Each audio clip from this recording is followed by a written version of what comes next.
తమ్ముడు లోకేష్ చెప్తా ఉన్నాడు. ఏమంటున్నాడు ఆయన?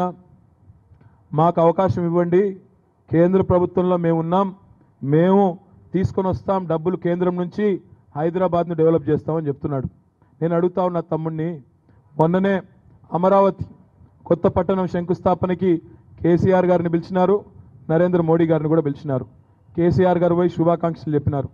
నరేంద్ర మోడీ గారు పోయి ఏమిచ్చినాడు? అమరావతికి తట్టెడు మట్టి లొట్టెడు నీళ్ళు ఇచ్చి వచ్చినాడు. అంటే ఈరోజు చంద్రబాబు నాయుడు గారు వాళ్ళ పార్ట్నర్గా ఉన్నారు, కేంద్రంలో ఎన్డీఏలో పార్ట్నర్గా ఉన్నారు. సొంత రాష్ట్రానికే ఒక పైసా తెచ్చుకోలేకపోయాడు ఆయన. ఆయన పక్క రాష్ట్రం తెలంగాణలో వచ్చి హైదరాబాద్కు ఏదో కేంద్రం నుంచి డబ్బులు తీసుకొని వచ్చి డెవలప్ చెప్తా ఉన్నాడు. తమ్ముడు, ముందైతే అమరావతికి డబ్బులు తెచ్చుకోండి, కేంద్రం నుండి అమరావతిని బాగా కట్టుకోండి. హైదరాబాద్ సంగతి చూసుకోవడానికి టీఆర్ఎస్ ప్రభుత్వం ఉంది, కేసీఆర్ గారు ఉన్నారు, మేము చూసుకుంటాం, మీకేం ఆందోళన లేదు. చంద్రబాబు నాయుడు గారిని చూసుకుంటాం, మిమ్మల్ని కూడా చూసుకుంటాం, మిమ్మల్ని కూడా భద్రంగా స్టేట్ గెస్ట్ లాగా ఇక్కడ చక్కగా మీరు ఉన్నారు, ఉండండి. అంతేగాని హైదరాబాద్కు మేమేదో తెస్తామంటే నమ్మడానికి ఎవరు ఇక్కడ లేరు. అమరావతికే ఏమీ తెచ్చుకోలేకపోయినారు. తెలంగాణలో సామెత ఉంది, కూట్లో రాయి తీయలేనోడు ఏట్లో రాయి తీస్తాను బయలుదేరినాడు అంటే వెనకాడికి. ఎప్పుడు మీకు సొంత నగరానికి ఏమీ తెచ్చుకోలేకపోయినారు. ఈరోజు వచ్చి హైదరాబాద్ రేపు మేము డెవలప్ చేస్తాం, పొడి చేస్తామంటే దయచేసి ఆలోచించాలని కోరుతా ఉన్నా. కేటీఆర్ గారు ఈరోజు ప్రెస్ కాన్ఫరెన్స్ లో స్టేట్మెంట్ ఇచ్చారు. నేను హైదరాబాద్ లో గెస్ట్ అన్నా, స్టేట్ గెస్ట్. హైదరాబాద్ కేటీఆర్ గారితో వదిలేయాలన్నా. నేను అయ్యా నీ అబ్బ జాగ్రత్త, హైదరాబాద్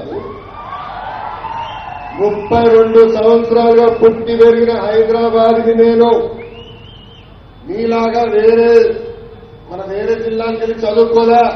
హైదరాబాద్ లో భారతీయ విద్యాభవన్ లో చదువుకున్న నేను మీకన్నా ఎక్కువ అర్హత హైదరాబాద్ మీద ఉంది నాకు. నేను మిమ్మల్ని అందరూ కోరేది ఒకటే.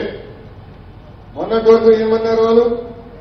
బాగో జాగో అన్నారు, అనలేదా? అన్నారు. తర్వాత స్వరం మార్చి ఏమన్నారు? మిమ్మల్ని అందరూ జాగ్రత్తగా చూస్తామన్నారు. నిన్న స్వయంగా హోంమంత్రి గారు ఆంధ్ర దొరలు మాట్లాడారు. ఈరోజు కేటీఆర్ గారు స్టేట్ గెస్ట్ అంటున్నారు. నేను మిమ్మల్ని అందరినీ కోరేది ఒకటే, వీళ్ళ మాటలు మళ్ళీ నమ్ముతే మనకి హైదరాబాద్ లో ఎటువంటి అభివృద్ధి జరిగే ప్రసక్తే. ఈ వీడియోపై మీ విలువైన కామెంట్స్ ని మాతో షేర్ చేసుకోండి. అండ్ ఇంకో విషయం, సబ్స్క్రైబ్ చేయడం మర్చిపోకండి.